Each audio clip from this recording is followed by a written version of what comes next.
Rose and Mike had rented an old house months ago.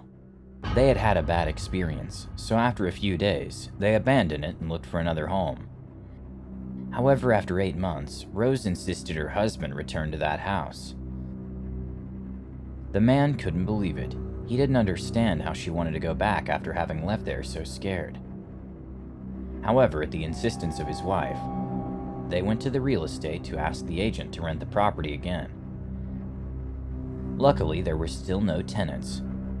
The agent asked them if they were sure to return, because the previous time they had preferred to lose their bail rather than continue living within those walls. Rose exclaimed yes with eyes sparkling with excitement.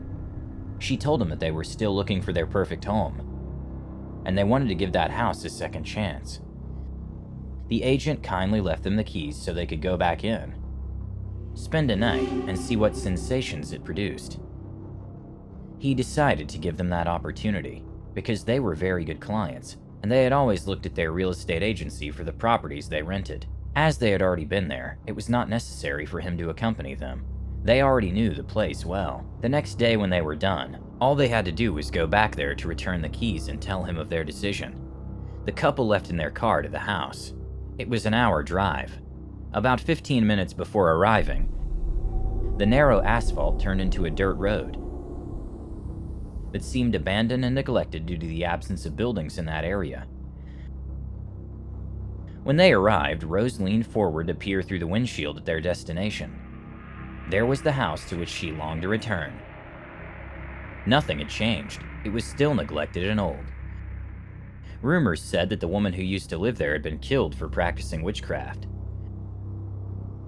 Mike didn't understand why his wife was so excited to be back.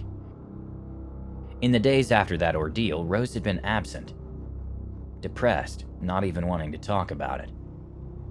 But then months later, something changed in her.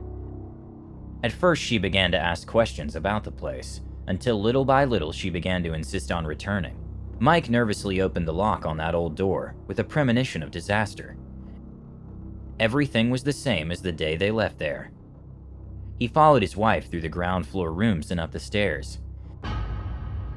He just wanted to grab her hand and yell at her to get out of there. Going back to that place was complete madness. Rose stopped in the master bedroom, turning slowly to look around her. Her husband asked her what she was looking for, but she was silent, staring into space.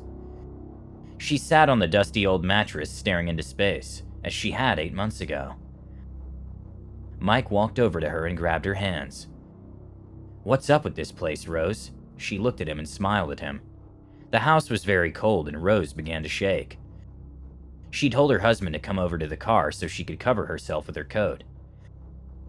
Mike asked her to go together, but she insisted that she would be fine. She would only be alone for the time he went out and came back. 3 minutes later, Mike arrived with the coat in his hands and found Rose sitting up in bed, white as snow, her eyes wide, staring up at something only she could see. The man began to shake her by calling her name, and she seemed to react again. He asked her to stop giving those eyes. She was scaring him, and she confessed to him that she thought she had heard something, but she didn't remember it. Her husband lifted her from the bed, draped her coat over her shoulders, and put his arms around her. Then he looked defiantly at the door. A thin layer of mist moved along the floor into the hallway. Floating forms of the same matter were trapped in the corners of the room, as if left behind. And moments later, the fog disappeared. There was nothing. Was fear causing him to imagine all these things? At that moment, he began to smell another scent. When he had entered the room, it had reeked of mildew. But now there seemed to be a feminine fragrance. It was as if someone was following them and watching them. He looked at his wife again, but she was still completely gone, looking at nothing. After a while, she sat up in bed again and asked her husband if he would like to stay and live there. He quickly shook his head. This house gave him chills. She kept insisting until Mike grabbed her face and said, "Don't you remember 8 months ago you were scared sitting here in this room? I still remember that look of terror on your face. You've never wanted to confess to me what you've seen. And what happened now while I went to get your coat from the car? What was that mist? And what is this smell?" Rose smiled and clasped her husband's hands gently. She told him that she didn't know what mist or what smell he was talking about. Still smiling, she looked around and asked him to stay in that place. That innocent, beautiful smile reminded Mike how much he loved her, and how much she loved him. They always got along with each other, but this time her husband couldn't agree with her. He knew it was a mistake. The man pushed himself off the bed and went to a window, where he stood looking down. There was his car parked. While his mind was wandering about how to convince his wife, he noticed that one of the wheels was completely down. They must have punctured the tire with some glass or nail on the way. He wanted to look at the wheel, but this time he grabbed his wife's hand and asked her to accompany him outside. He didn't want to leave her alone again. She didn't protest or put up an impediment. She followed him down the stairs and down the lower hall to the front door. At the entrance, she hesitated briefly, glancing back. But when he took her hand again, she meekly walked down the stairs and out into the street. The left front tire was punctured. Mike reached down and looked for the offending nail or glass, but couldn't find one. It was below without a doubt. The puncture had been one more reason for him to avoid this place. He told his wife that the access road was totally abandoned.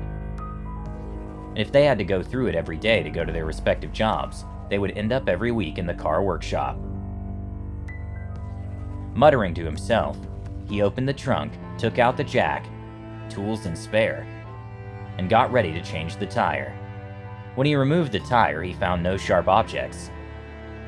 However, his mood didn't improve, because the tire had been punctured by something. He put on the spare tire, and right after when he lowered the jack, the tire flattened gently under the weight of the car. Mike knelt down, staring in disbelief. Nothing like this had ever happened to him before. He jacked the car up again, removed the spare tire, and examined it. No nail, no breakage, no cuts. It was a new tire like the others. He had a tire repair kit in the trunk. But how could he fix a flat that wasn't there? Mike was terribly angry. They would have to call a tow truck or walk back to town for help. He got up to speak to his wife, but Rose was no longer there. He didn't know how long it had been. He had been engrossed with the tire change. He thought that perhaps his wife had gone back into the house, so calling her name hoarsely, he staggered back towards the house. But now the drawing room wasn't just a dusty old room. It was a gloomy tunnel filled with darkness and strange whispers. He knew where he could find his wife. In that bedroom at the top of the stairs, where he had found her in a panic months ago. He wanted to climb, but a swirling mist flooded the stairs, causing him to stumble repeatedly. Things that looked like hands shot out from the railing to grab at him and stop him. Then they pushed him forward. It was as if they were toying with him, mocking his efforts to reach the bedroom. The whispers began to form words. It seemed that they were shouting his name. He made it to the top floor, but the mist there still challenged him. It became a moving mass that hid the door of the room. He struggled to reach the door and opened it. Hands outstretched, he groped his way through. The strange presence there was stronger. The feeling of being confronted by an invisible creature was overwhelming. However, the assault on him was less violent when he reached the room. Those hands seemed to caress him, and that penetrating smell of feminine fragrance returned. He went to the bed, but his wife was not there. That voice kept saying his name. He felt grabbed from behind, from the shoulders, turned and pushed gently. That whisper became a seductive invitation. He fell onto the old mattress and raised his arms, trying to stop the thing from grabbing him. But despite his resistance, the female scent tormented his senses, and he stopped fighting. Suddenly, he heard the sound of rusty hinges creaking coming from the door. However, the door was close. Mike was quiet and still. He felt like something touched and caressed him. Something that seemed to be invisible hands slid over his body. He was terrified, but at the same time, something was seducing him. He felt a great sense of well-being. It was the strangest thing, but he liked it. He wanted to stay there. That decision would make his wife happy, who had insisted so much on staying in that house. With a sigh of happiness, he closed his eyes and relaxed. But soon his thinking changed. Now he no longer felt a pair of hands caressing him, but more. Besides, he realized that those couldn't be hands. They were cold, wet, and touching him in a terribly anxious way. Opening his eyes, he found that the mist had dissolved, and he could see easily. He looked to his side, and there was his unknown companion. He could see its scaly body, and its demonic face. He began to scream desperately, and as he did so, he could see more than 2 arms came out of his body. It had several tentacles that twisted and wrapped him again. The last thing he saw before his scream died was a row of other beings like it, squatting along the wall, their tentacles reaching out restlessly, as they waited impatiently for their turn.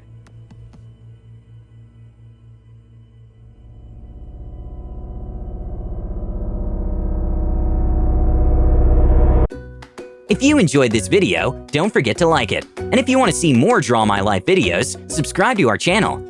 See you on the next episode.